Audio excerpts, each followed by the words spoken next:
Here's a simple system I used in my classroom that works just as well at home.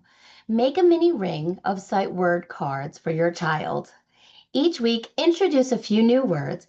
As you show the cards, if your child reads the word instantly, add a sticker to that card. If they miss it, no problem. Keep it in the ring and try again next time.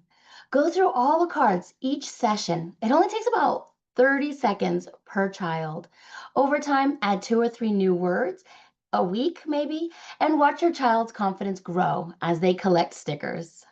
You always want to go through them all. Stickers or no stickers, just keep going through them. You could also shuffle them. That's why I put them on this ring. I only add a few at a time.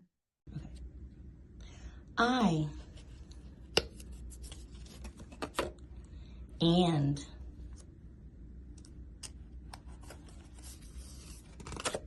saw see the. And that's the word ring, a fast, motivating way to track progress and celebrate success while building sight word mastery.